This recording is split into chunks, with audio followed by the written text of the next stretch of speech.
સુરત બેઠકના લોકસભા પરિણામને લઈને ગુજરાત હાઈકોર્ટમાં અરજી થઈ. ભાજપના મુકેશ દલાલની જીતને હાઈકોર્ટમાં પડકારવામાં આવી.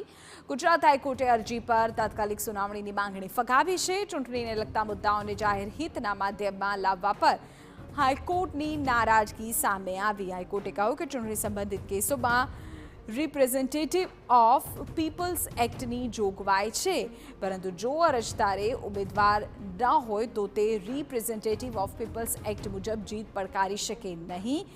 તે જ માટે આ અરજી કરી છે તેમ અરજદારે જણાવ્યું. અરજદારે કહ્યું કે સુરતનો સામાન્ય મતદાર શું અને નકારાત્મક મતદાનનો હક પણ છીનવાયો છે. તેમણે ત્યાં સુધી લખ્યું કે સુરતમાં લોકો પાસેથી પણ મતદાનનો હક છીનવી લેવાયો છે. રોનક વર્મા અમારા સંવાદદાતા આ બાબતે વધુ જાણકારી આપી રહ્યા છે. રોનક, શું વિગતો છે? કોર્ટે આખા મામલાને કઈ રીતે લીધો છે?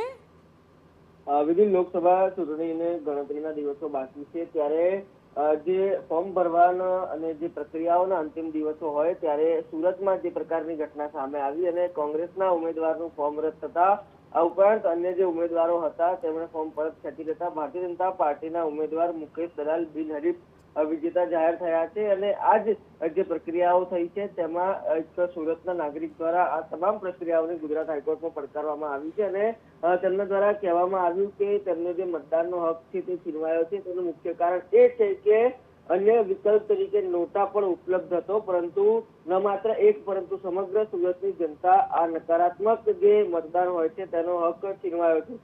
આ જ પ્રકારની જે રજૂઆત છે તે ગુજરાત હાઈકોર્ટમાં કરતા ગુજરાત હાઈકોર્ટે જે એક કઠોર નિર્દેશ આપ્યો હતો ને આ પ્રમાણે જે પીઆઈએલ છે જાહેર હિતની અરજી છે તે ન થઈ શકે. કોઈ પણ ચૂંટણીની પ્રક્રિયા હોય તેમાં રિપ્રેઝેન્ટેટિવ ઓફ પીપલ્સ એક્ટ લાગુ પડે અને આ તમામ પ્રક્રિયાઓમાં એ જે ઇલેક્શન પિટિશન છે તે જ કરવી પડે તે પ્રકારે પણ ગુજરાત હાઈકોર્ટે નિર્દેશ આપ્યા છે.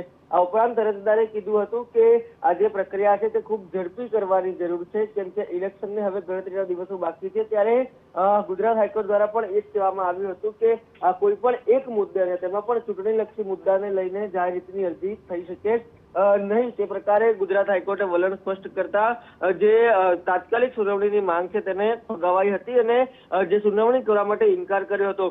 બીજી તરફ બિનહરીફ ઉમેદવાર એ મતદાન જીતેલા બાદ ઉમેદવાર હોય તે બરાબર જ છે, માટે રિપ્રેઝેન્ટેટિવ એક્ટમાં તેને અલગથી ગણી શકાય નહીં. તે પ્રકારે પણ ગુજરાત હાઈકોર્ટે જે વલણ છે તે વ્યક્ત કર્યું હતું. એટલે કે આ જે તમામ મુદ્દો છે તેને ગુજરાત હાઈકોર્ટમાં તાત્કાલિક સાંભળવા માટે ગુજરાત હાઈકોર્ટે સ્પષ્ટ ઇનકાર કર્યો છે અને તે જ મામલે મુકેશ દલાલને રાહત પણ કહી શકાય. ઓકે, આભાર રોનક.